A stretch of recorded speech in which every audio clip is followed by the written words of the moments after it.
Selamat siang, salam sejahtera buat kita sekalian. Om Swastiastu, Namo Buddhaya, salam kebajikan.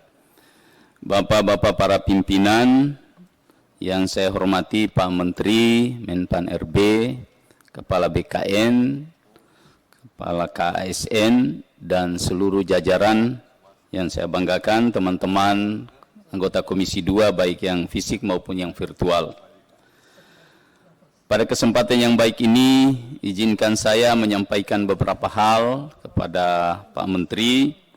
Yang pertama, sebagaimana yang sudah saya sampaikan di awal tadi, saya sangat mengapresiasi langkah-langkah yang telah dilakukan oleh Menpan RB, kemudian Kepala BKN selama ini dalam seleksi CPNS. Saya kira dari hari ke hari semakin bagus dan kita tentu juga melihat hasilnya transparan, namun walaupun belum sampai pada substansi yang kita harapkan tentang profil seorang ASN yang benar-benar bisa melayani masyarakat, itu mungkin masih dalam proses ke depan, tentunya dalam perbaikan sistem perekrutan kita.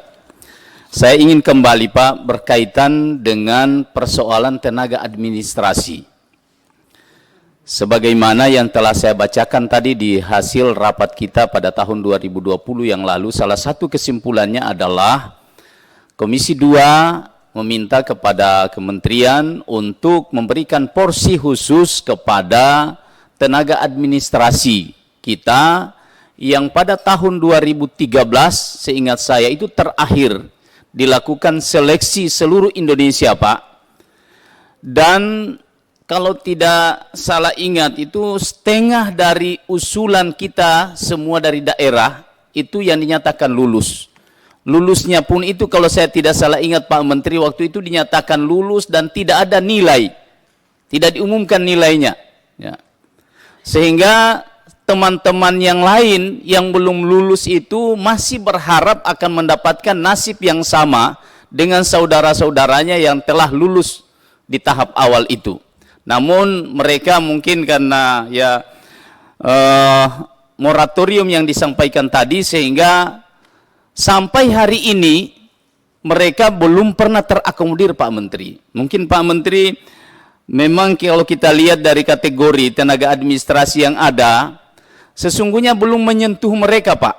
Yang mereka kebanyakan ini beberapa tahun kalau saya tidak salah ada seleksi, diberikan kesempatan dengan umur memprioritaskan umur 35 tahun. Saya masih ingat itu. Namun setelah itu sudah tidak ada lagi Pak. Tenaga administrasi yang dimaksudkan Pak adalah mereka-mereka, contoh misalnya Caraka, ya.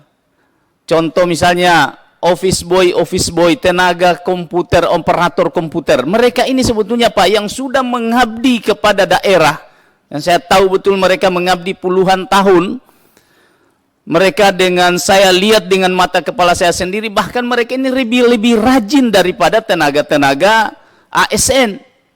Mereka sangat patuh, takut sekali. Padahal gaji mereka pada saat itu sama sekali dari daerah belum seperti hari ini memberikan gaji yang cukup kepada tenaga honorer.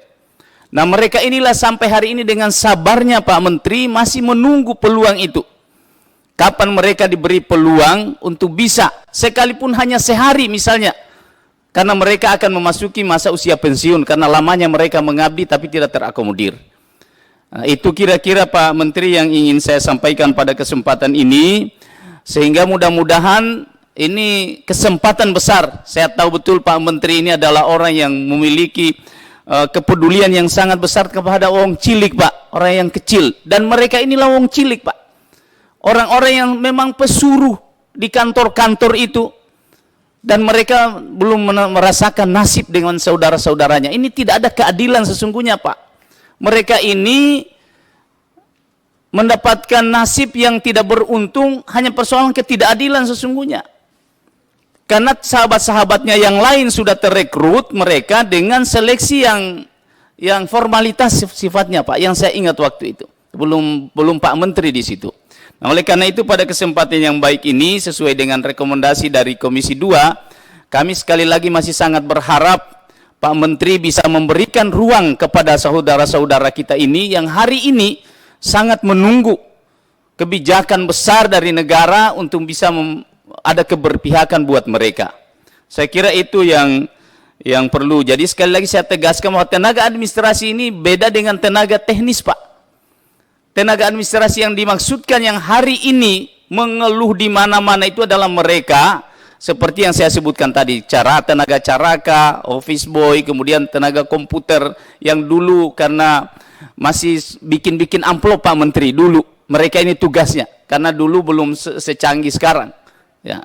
Masih mengetik dengan ketikan-ketikan mesin ketik biasa, belum komputer seperti hari ini. Itu yang pertama Pak Menteri. Yang kedua, saya kembali kepada kepala BKN Pak. Saya sangat memberi apresiasi tentu apa yang disampaikan Pak Kepala tadi, itu luar biasa. Memang kita lihat hasilnya. Namun ada satu hal Pak, kekhawatiran kita ke depan, profil ASN yang direkrut dengan cara yang seperti yang kita lakukan hari ini. Saya ingin menyampaikan sedikit Pak, gambaran saya sebagaimana visi misi Bapak Presiden, bahwa ke depan ini ada 3 proyeksi sesungguhnya tampilan ASN ya, abdi negara kita ini di abad 21. Saya masih ingat sekali beliau selalu menyampaikan itu melalui revolusi akhlak ya, mental, yaitu berupa yang berkarakter, yang berkompeten dan yang berwawasan ya. Mudah-mudahan ini ke depan bisa menjadi format sedemikian rupa sehingga kita bisa mendapatkan sosok ASN yang memiliki 3 hal ini. Berakhlak, berkompeten, dan berwawasan tentunya.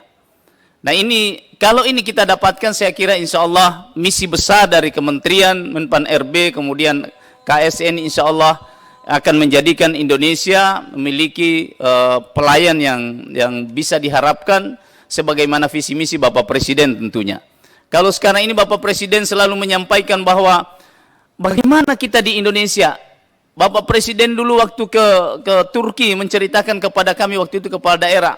Beliau datang di Turki itu hanya dalam waktu kurang lebih 15 menit seluruh perizinan selesai Pak. Tapi hari ini bagaimana? Bapak Presiden sudah membuat berbagai macam lembaga untuk menyederhanakan ini. Tapi apa yang terjadi? Karena ini Pak, kita belum bisa mendapatkan profil pelayan negara yang memiliki 3 hal itu. Memiliki akhlak, tentu kompeten, kemudian kompeten dan berwawasan tentunya. Nah itu. Kemudian yang ketiga, saya ingin menyampaikan juga kepada Pak Menteri terkait dengan beberapa masalah-masalah di daerah Pak. Soal kepatuhan daerah dalam menyikapi tentang persoalan ASN. Mungkin ini ada hubungannya juga dengan Kementerian Dalam Negeri Pak, tapi banyak pengaduannya itu ke KSN Pak. Soal misalnya politisasi ASN, dan ini mungkin saya sampaikan pada kesempatan ini kepada Pak Menteri, ini perlu diantisipasi, terutama dalam Pilkada 2024 yang akan datang. Politisasi ASN ini sangat berbahaya Pak Menteri. Sehingga biasanya banyak ASN, ini sistem pembinaan karir mereka sangat susah Pak. Ketika datang pejabat, ya, pejabat kepala daerah yang dipilih, dia akan balas dendam Pak. Yang susah ini ASN. Jadi mungkin saya ingin menyarankan pada kesempatan ini ada aturan yang jelas buat melindungi ASN kita Pak. Supaya mereka terlindungi dari politisasi ini. Bayangkan Pak kalau mereka, kepala daerah mau berakhir masa jabatannya, melantik. Semua diganti. Kemudian datang pejabat baru, mengganti lagi.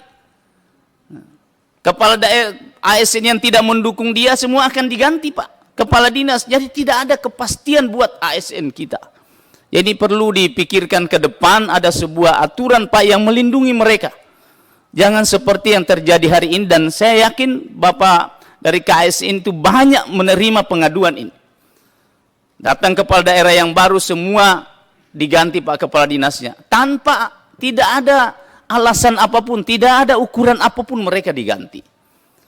Nah, ini kira-kira penyampaian saya Pak Menteri. Sekali lagi terima kasih banyak atas upaya yang sudah dilakukan selama ini dalam membina, tapi banyak hal yang masih perlu kita perbaiki ke depan untuk mendapatkan kualitas ASN kita yang lebih baik sehingga pelayanan di negeri ini akan lebih baik lagi. Saya Baik. kira demikian. Terima kasih. Wallahu musta'an. Assalamualaikum warahmatullahi wabarakatuh. Assalamualaikum warahmatullahi wabarakatuh. Pak Gaus atau Pak Komar dulu?